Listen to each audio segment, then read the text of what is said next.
Ayo membaca, yes. Halo sahabat belajar, kembali lagi dengan kami di Podcast Parolean School. Go with us. Dengan saya Jenny Roto Manurung dan sahabat saya Muhammad Azwan. Terima kasih ya buat sobat belajar yang sudah mensubscribe, like, dan komen di Podcast Parolean School. Hari ini kita kedatangan bintang tamu, yaitu Bapak Kepala Sekolah SMA Parolean 1 Medan, Bapak Tony Aritona, SPD. Atau biasanya kita sebut sebagai Pak Ari. Halo Pak Ari, apa kabar? Bagaimana kabar Bapak hari ini? Ya, sehat. Oke, terima kasih Pak sudah menyempatkan diri untuk bergabung bersama kami di Podcast Parolean School Pak. Oke Pak, bagaimana awal mula Bapak masuk ke dunia pendidikan ini Pak? Baik, terima kasih atas undangan anak-anak kami di Podcast Parolean School ini. Awal saya masuk ke dunia pendidikan adalah sesuatu hal yang tidak saya duga.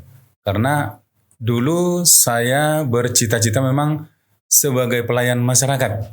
Pelayan masyarakat ini dulu ada sebagai guru, ada sebagai pendeta, ada sebagai tenaga kesehatan medis ya.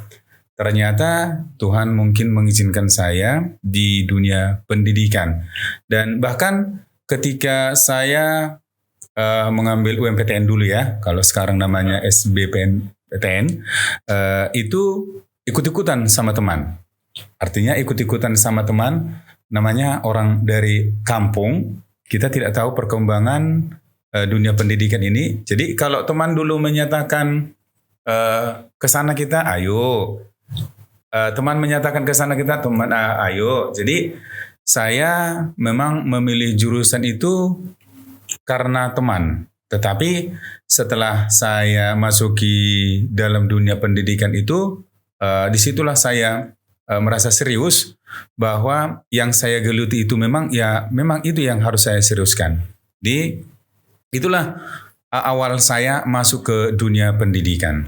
Oke, berarti Bapak ini seperti angin lah ya Pak, mengikuti arus yang lewat gitu kan? Iya, terkadang kita seperti angin yang berhembus. Jadi kita itu diibaratkan seperti rumputnya lah. Kalau dari barat ke timur kita harus ikuti atau sebaliknya, kira-kira seperti itu. Setelah masuk di dunia pendidikan kan Pak, apa tujuan terbesar Bapak untuk pendidikan kita? Ya, baik. Tujuan terbesar saya di dalam dunia hal pendidikan ini setelah saya pikirkan, berarti saya ikut membantu tugas negara mencerdaskan kehidupan bangsa. Nah, ketika saya pikirkan itu, sebenarnya mencerdaskan kehidupan bangsa ini melalui dunia pendidikan ini ada hal yang berat. Tetapi terasa ringan kalau kita itu memang kita lakukan sebagai hobi. Jadi mengajar itu kita buat seperti hobi kita, maka itu akan menjadi ringan. Kalau boleh tahu nih Pak, Bapak udah berapa tahun menjadi seorang kepala sekolah? Ya, kalau saya kepala sekolah ada sekitar 13 tahun.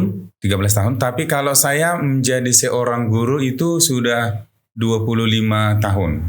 Wah, lama ya Pak. Seperti itu. Oke.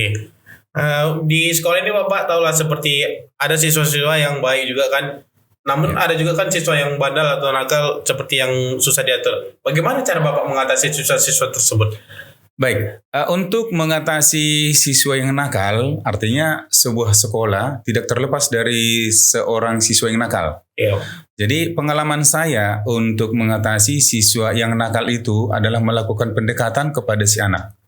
Ya, sehingga dari pendekatan itu kita identifikasi masalahnya seperti apa dan kita pilah-pilah cara pemecahannya seperti apa. Jadi yang pertama itu adalah melakukan pendekatan kepada si anak, terus membedah apa yang menjadi permasalahannya. Sehingga bisa kita mengambil sebuah kesimpulan apa penyebab kenakalan si anak tersebut. Oh, berarti kita itu harus mendekatkan diri ya Pak dengan anak-anak yang nakal tersebut ya? Ya, itu yang tugas paling utama. Seorang pendidik harus mendekatkan diri kepada siswanya. Kalau seorang pendidik tidak mendekatkan diri kepada siswa, saya rasa tujuan daripada fungsi tidak akan tercapai dengan baik. Berarti Bapak cukup dekat dengan siswa-siswi yang nakal-nakal itu ya? Ya, memang setelah saya pikirkan untuk anak-anak itu bisa berhasil, kita harus melakukan pendekatan. Artinya bukan hanya kepada orang yang nakal, orang yang pintar pun sekalipun itu harus kita lakukan pendekatan. Artinya kepintaran dia itu jangan sampai sia-sia. Jadi kita memang memberikan pendidikan pengajaran kepada si anak ini jangan tanggung. Artinya jangan hanya anak yang bermasalah saja kita urus, sedangkan orang yang bisa dan boleh kita katakan sebagai orang pintar kita abaikan. Jadi dua-dua itu harus kita naikkan. Bagaimana cara mengatasi orang yang bermasalah dan bagaimana meningkatkan prestasi orang yang lebih bisa lagi. Seperti itu. Ada nggak kendala-kendala Bapak selama menjadi seorang kepala sekolah? Ya, kendala saya menjadi seorang kepala sekolah itu mungkin apabila program kita agak tidak bisa terlaksana dengan baik. Ya, itu saja. Apabila program kita tidak berjalan dengan baik, itu yang menjadi kendalanya. Banyak hal yang membuat program itu tidak berjalan dengan baik. Mungkin dari siswanya, bisa juga mungkin dari gurunya.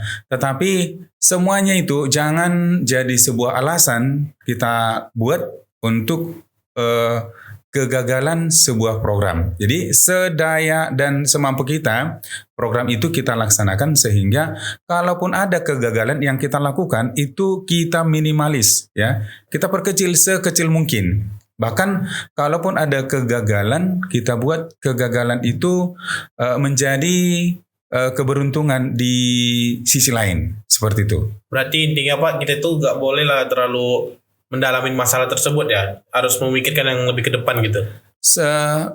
Seharusnya setiap program itu harus dipikirkan sematang mungkin. Karena sebelum kita buat program, kita harus pikirkan dulu program itu apa, tujuannya untuk apa, siapa yang melaksanakan, bagaimana cara melaksanakannya, kira-kira seperti itu.